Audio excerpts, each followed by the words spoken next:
Today and tomorrow, we are privileged to hear the Honorable James Edwin Webb.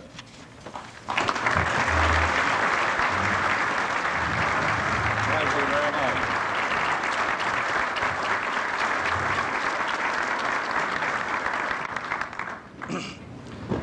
Mr. President, fellow space travelers, because even if you're at the bar, you are really on a spaceship traveling 67,000 miles an hour through space. It seems to me I better quit now after this very wonderful statement of the fact that opening before mankind is this tremendous opportunity to reach out beyond the atmosphere of the Earth.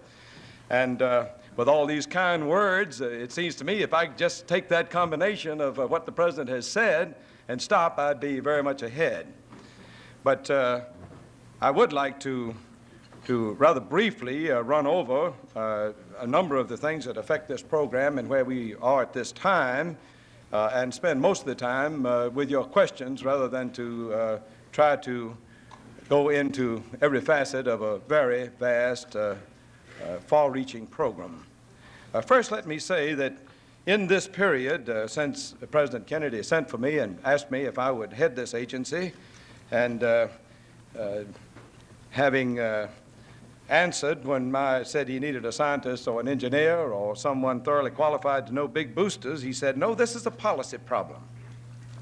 I'd like someone who's had experience with the resolution of large policy questions and the programs to carry them out. Well, I think the President's forecast of what was ahead of us was prophetic. I think it speaks loads as to his own attitude toward this program, and I think it also has a bearing on the situation that we face at this time. I did have the privilege yesterday of reporting to the President on this program and how we are proceeding with it and some of the problems that are involved. And in line with this, I did have to report to him that although the program that he presented to the nation and requested careful consideration by the Congress, stating it was a very important program, very long range, could not be turned on and off at will, and on which the prestige of this nation rested to a very large degree. Having presented that, and Congress having accepted it as a bipartisan program, having ratified it through authorization and appropriation, and nevertheless, as I had to report to the President, there was a feeling expressed to me by a number of people in the Congress and outside, particularly Senator Kerr, chairman of the committee, to whom your President has referred, that a good many people thought the program had moved too fast, that it had been put through in less time and with less debate than was necessary to truly understand the problem, and that the chairman of the Senate Space Committee had now announced hearings beginning on the 26th day of this month to thoroughly explore the program all over again. So it does seem to me that the President's words that we are engaged in a large policy decision, a decision to advance science and technology at the most rapid rate that it can be advanced over a 10-year period, spending some $35 billion in that 10-year period for this process, is one worthy of thorough consideration on a policy level. Of course, having appeared, I think, between 25 and 30 times before different congressional committees in the last few months, it did seem to me that with Congress going away that maybe that was behind me, but it's not. And I do believe this is a very important part of the process by which we in this nation arrive at our decisions.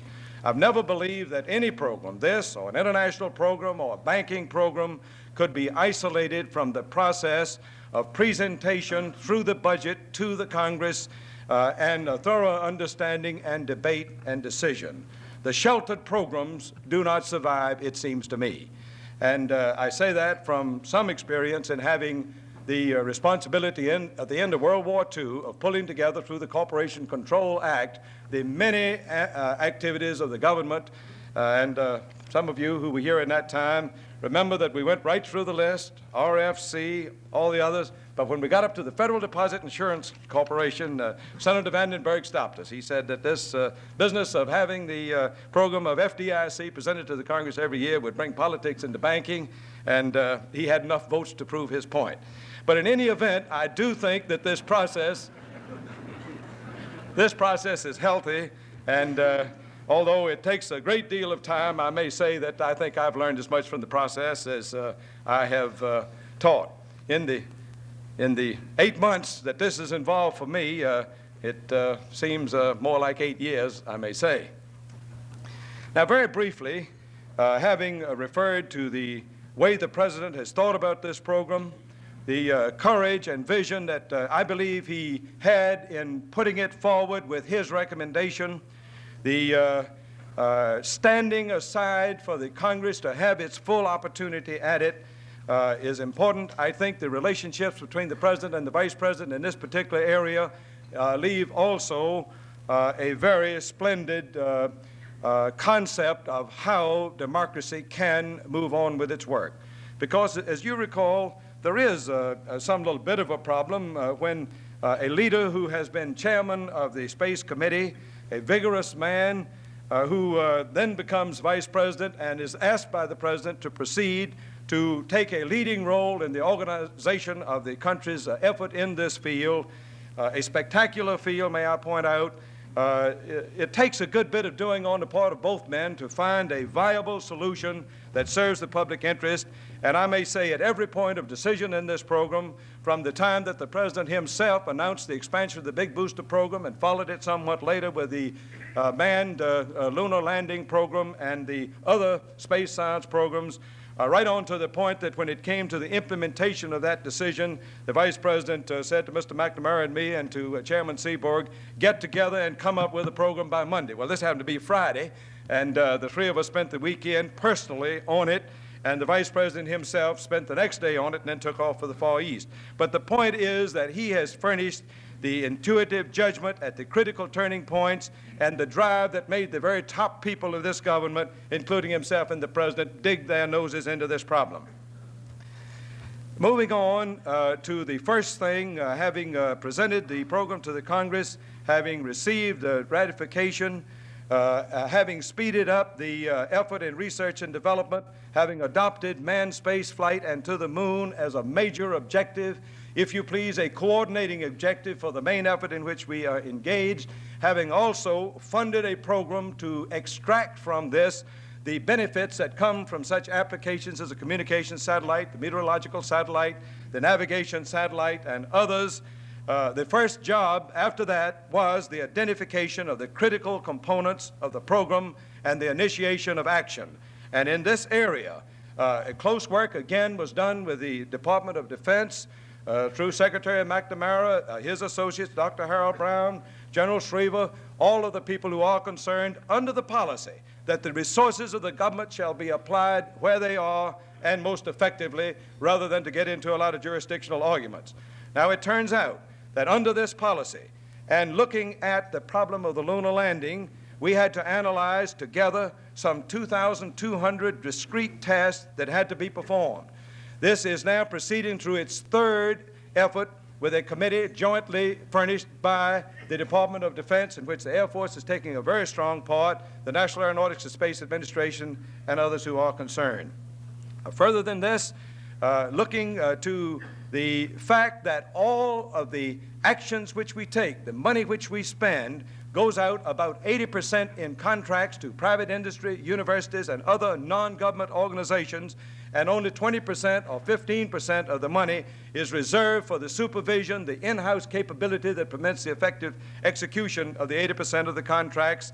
I'd just like to say that we have moved on in a number of fields. First, the big booster program has been worked on by those in the government who represent the 15%, and the contracts are going out. As you know, the S1 and S1B stages of Saturn are slated for production by private industry after the first 11 versions are made at Huntsville by Dr. Werner von Braun. We expect very shortly to have this procurement initiated. It will be substantial. With respect to the Saturn C3 version, this is moving very rapidly through this analysis of the discrete tasks that have to be undertaken. There is some consideration being given to how far we can move the rendezvous technique and how the relationship of the configuration of the Saturn C3 can relate to that problem. If it turns out that we can do a great deal of the work we need to do in space by rendezvous of a number of smaller flight vehicles in orbit around the Earth, join them together, and then proceed on outward to the moon and planets, our problem is quite different than it is if we have one very large rocket, some 2/3 as tall as the Washington Monument, developing perhaps 12 to 20,000 pounds of thrust in the first stage, and make a direct ascent. I'm sorry, did I say? I mean million, excuse me. Dr. Dryden has corrected me. Thank you. Now, with respect to the the second stage of the Saturn rocket, we yesterday led a contract to the North American Aviation Company for $140 million to develop this. The S4 stage has already been under contract for about a year, and we have notified the Joint Congressional Committee on Atomic Energy that we've now proceeded sufficiently with our joint work with the Atomic Energy Commission to consider the selection of a contractor for the rover project. Now, at some future occasion, you may ask General Schriever to come and tell you what the Air Force is doing with respect to the solid rocket, because just as we're using the resources of the Atomic Energy Commission jointly, just as we are using private industry and contractors for the resources that they can add to this program, the Air Force has the task of developing the solid propellant version of Nova, which is a very large undertaking, which recognizes the tremendous experience that the Department of Defense has had with the Minuteman, with many other solid propellant rockets that have been so successfully developed for the security of this nation. Leaving the boosters for a moment and moving on to the spacecraft, I think you all know that we have out requests for competitive proposals. We expect to have these in by the 9th day of October and proceed very expeditiously, perhaps within this calendar year, to select a contractor for the Apollo. I'm sure you all know that the Apollo not only has a version that will carry 3 men in orbit around the Earth, but also has 3 additional sections to be added. The first is a service section which will be for long extended flights and will have the capacity of being jettisoned with batteries and other equipment that may not be needed on returning to the Earth's atmosphere. It also has 2 propulsion units, one for slowing the vehicle down and landing it on the moon, and the last, the propulsion unit capable of lifting it from the moon and returning it to the Earth. Now, a great deal of research and development must be done before all of these things can be brought to fruition. I'll just mention one particular problem, the re-entry problem. To start out for the moon, you're going to go about 25,000 miles an hour. You'll be going much slower when you get to the moon, but when you take off and return to the Earth, the pull of gravity will accelerate you back up to about 25,000 miles an hour. So here is a very serious problem of re-entry into the Earth's atmosphere, and we have a great deal to learn about this. I think it gives you some idea of the tremendous tasks of research and development ahead of us. Now, there is a third item, over and above the big boosters, over and above the spacecraft, which are tremendously important to this program, which in our analysis in some cases turns out to be the pacing item, or the items which will cause the extension of time out beyond the earliest date that might be possible. This is the facilities problem. I'm sure you know that we have, after much careful debate and study, jointly with the Department of Defense and with great help from General Schriever's group, selected Cape Canaveral as a place, a national launching site in which the Atlantic Missile Range is going to be expanded very greatly to take care of these large rockets, and under which the Air Force will continue to operate it as a national asset of great value. This will be a very large expansion. About $60 million is required for the purchase of land alone. An area up to some 10 miles in radius of circle is required to get people out of the noise zone. We have also announced just within the last few days that we are taking over a government-owned vacant plant of some 2 million square feet of space at the mouth of the Mississippi River near New Orleans for the fabrication of the Saturn and the additional large rockets which are involved in this program. And next to this, in that same general area, will be a very large static test facility through which we can not only test the rockets that are fabricated there, but also mate them in some cases with the spacecraft that will go with them. Now, there is another facility that is required. This is under careful study now. It is the so-called manned flight laboratory, which will do the experimental work, will develop the relations with industry, will have large environmental chambers in which the Apollo capsule can be tested. Now, I'd like to point out that beyond the Apollo comes a very much larger space station in the minds of many who are concerned with the exploration of space. And we must, in planning these facilities, be prepared to handle very much larger vehicles than are now involved with such things as the Apollo.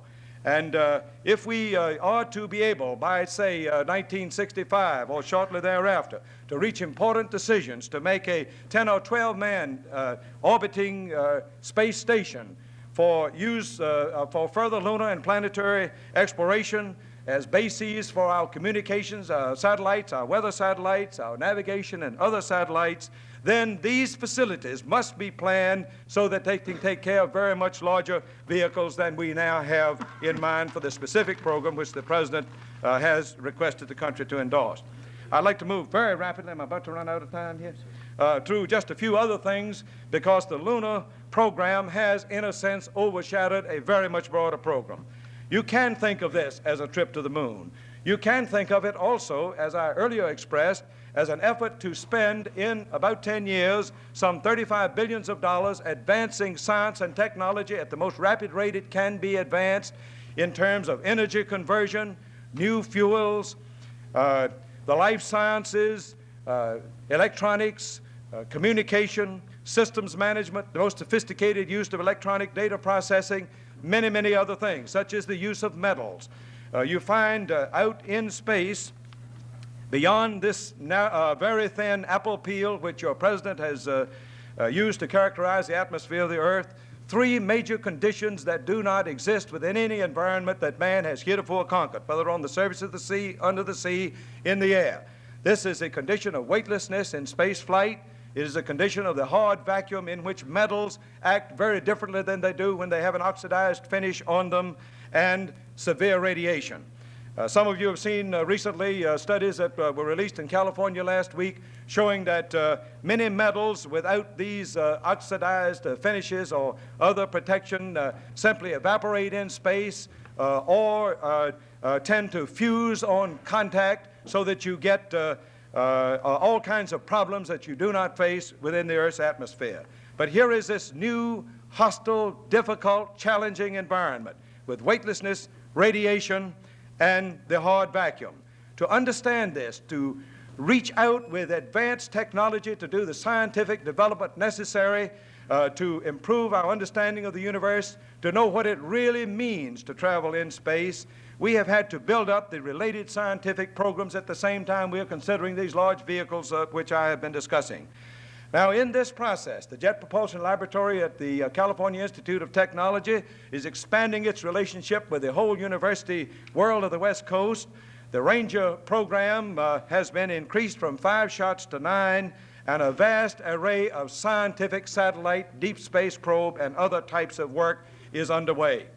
In another field, that of applications, which I mentioned very briefly in connection with the space station, I think hardly in the history of this nation has such a major undertaking been developed so rapidly in the field of governmental policy, in the field of action to expedite the tools necessary for any working group, and in the establishment of a base in which private industry and government could cooperate, as in the field of communication satellites.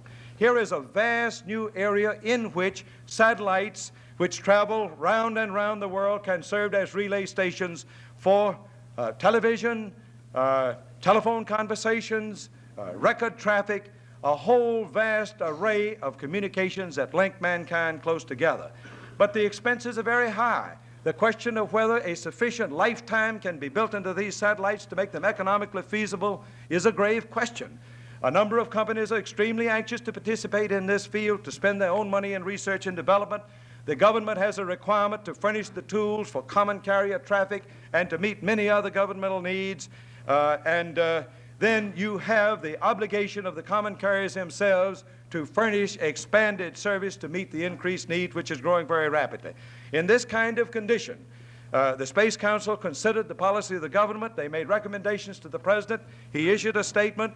I myself, using the funds appropriated by Congress, led a contract for a governmental research project involving a satellite to Radio Corporation of America. When the AT&T came in, having not won the contest for the experimental work, and said, we'd like to spend our own money here to advance the state of the art, and we determined in the agency and with our associates in other government departments like the Federal Communications Commission that they did indeed have a very real opportunity to make a major contribution, and were willing to make this freely available as a working tool for whatever instrumentality was chosen by the government. We made a contract with them for this purpose, which involves 2 definite launches, a possibility of 2 others, a possible expenditure of some $24 million by that company.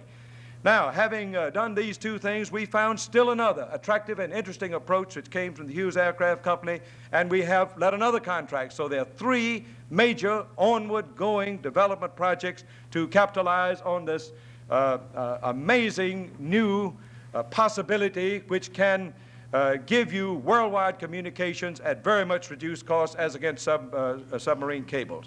In the field of meteorology, again, under the President's policy of utilizing the resources of the government, it was decided that the Weather Bureau was to be the operating agency, that the National Aeronautics and Space Administration was to do whatever part of the work we were best qualified to do. A request for $53 million was sent to the Congress by the Weather Bureau and the Department of Commerce to establish a weather meteorological system based on satellites and in the space agency. We increased our program with the TARISes so as to keep a TARIS in the air at all times until this new Weather Bureau program could come into being. And as a result of this, following the successful experience we had with Commander Shepard in exposing him here to the scientific world for thorough questioning and for laying out on the record of his program, we have followed that now with an invitation to 100 nations to come to Washington to participate in a workshop on the meteorological satellites. That workshop, the acceptances are coming in. It will proceed very rapidly. Now, in all of this, we are approaching another problem, which is of the greatest significance, namely the feedback into the process of economic growth. I'm sure you know this process of economic growth, as against the Soviet Union, is a matter of grave importance to us. I'm sure you recognize that in a decade, when we will be spending $35 billion, Dr. Dryden, in the field of science and technology, we will, as a nation, be increasing by all economic forecasts our gross national product from some 550 or $525 billion to something over $700 billion a year. We will be investing, according to reports of responsible agencies like the Dodge reports, we will be spending some $700 billion for capital items and another $300 or $400 billion for maintenance and repair. So you have got an item of capital investment with maintenance and repair of about $1 trillion in that 10 years. Now, the feedback of advanced science and technology has a tremendous leverage in such a program for a great nation like this. And I may say I'm not one that thinks this nation is on its last legs. We're going to move on in the world, and it's going to be this kind of thing that moves us. Let me say one thing further very briefly. We do have a very active and vigorous international program beyond the weather satellite program. We have a cooperative arrangement with 8 different nations in connection with experiments in satellites, and 2 nations are building their own satellites complete for launching with us. None of this involves United States financing of the other nations' activities. There's no exchange of dollars. Every nation decides what it will do, gets its resources together, does its work with no exchange of money. With respect to the way I feel about this program, I'd like to say that I have been tremendously encouraged in coming back to Washington at the response to it. We've had a wonderful reception among the government officials, those of us working at it, the others on the Space Council, such as the Secretary of State, who sees in it tremendous possibilities in connection with our international relations. Many scientists are helping with this. Many who were skeptical about the objective of a lunar landing are now, on second thought, beginning to say, this really does make sense and I want to have a part in it. I would just mention 2 or 3 of those. Dr. Libby, Dr. Dubridge, and others are taking a very active part with us, where I think at least some of them were skeptical before. The members of the Federal Council on Science and Technology have expressed great interest in this. Dr. Jerome Wiesner, the President's science advisor and chairman of the Federal Council, has time and again in those meetings raise these subjects for discussion and participation. With respect to the personnel problem, I may say I have been tremendously impressed with the growth potential of the employees now in the National Aeronautics and Space Administration. We have a wonderful group of men, beginning with Dr. Dryden, who's had over 40 years of thorough experience in advanced science and technology in this government, and a tremendously interesting and almost unique experience in managing large affairs in this field in the government. We have a very large number of able people they're going to have that task for. We're getting some excellent reception from those we are inviting to participate with us.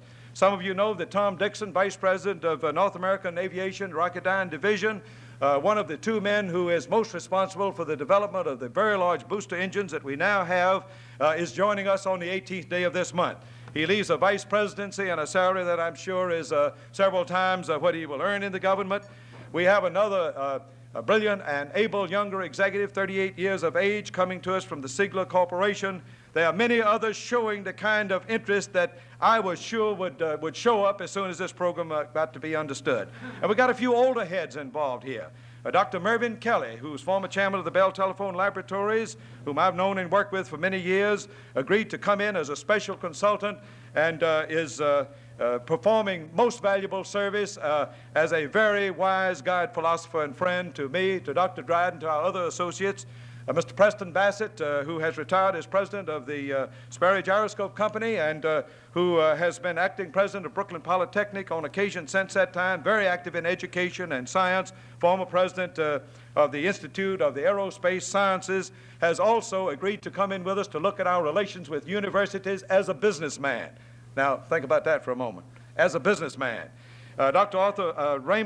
Arthur Raymond, who is a former vice president of the Douglas Company, now retired, has not shown up on the job, but he has agreed to come and spend a good deal of time. Well, I could go on with others, but I think this illustrates the quality of the effort, the kind of men involved in it, and maybe a little bit about how I feel about it.